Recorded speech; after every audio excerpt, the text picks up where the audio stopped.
Kami dari kelompok 1 akan mempresentasikan tentang sistem perlindungan tenaga kerja di Indonesia. Pengertian tenaga kerja. Dalam pasal 1 angka 2 Undang-Undang Nomor 13 Tahun 2003 tentang Ketenagakerjaan disebutkan bahwa tenaga kerja adalah setiap orang yang mampu melakukan pekerjaan baik di dalam maupun di luar hubungan kerja guna menghasilkan barang atau jasa untuk memenuhi kebutuhan sendiri maupun masyarakat. Tenaga kerja menurut para ahli Eeng Ahmad dan Epi Indriani, tenaga kerja adalah seluruh jumlah penduduk yang dianggap dapat bekerja dan sanggup bekerja jika ada permintaan kerja. Ada banyak pendapat mengenai usia dari para tenaga kerja ini. Menurutnya, anak-anak jalanan sudah termasuk tenaga kerja. Pengelompokan tenaga kerja. Tenaga kerja terdidik atau skilled labor. Tenaga kerja terdidik adalah tenaga yang harus menyelesaikan pendidikan terlebih dahulu sebelum memasuki tenaga kerja. Contohnya tenaga kerja terdidik adalah guru, dosen, akuntan, pengacara, arkeolog, polisi, ilmuwan, dan dokter. Tenaga kerja terlatih atau trained labor.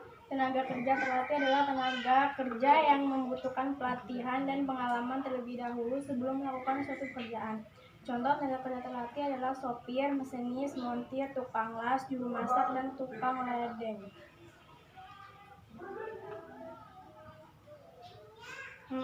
Pengelompokan tenaga kerja. Tenaga kerja tidak terdidik dan tidak terlatih, unskilled and untrained labor.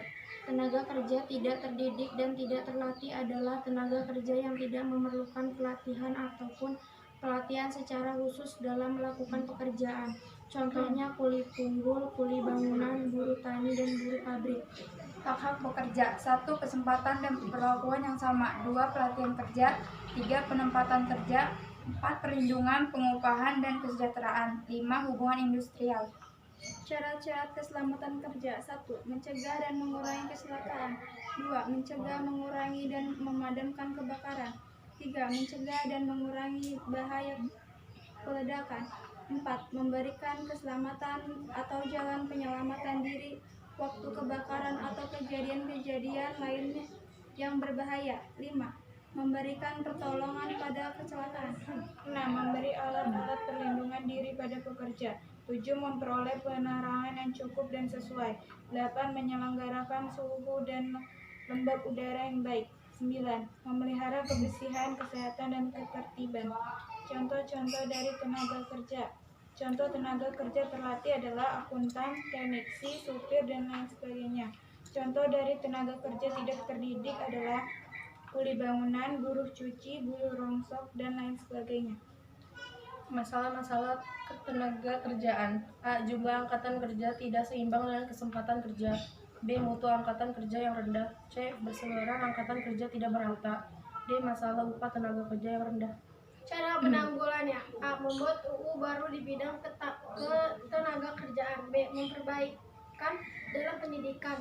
C. Perluasan lapangan kerja. Dasar Hukum Perlindungan Tenaga Kerja. 1. Pasal 27 ayat 2 UUD 1945 dan Pasal 28D ayat 2 UUD 1945. Sekian dari kampung kami. Wassalamualaikum warahmatullahi wabarakatuh.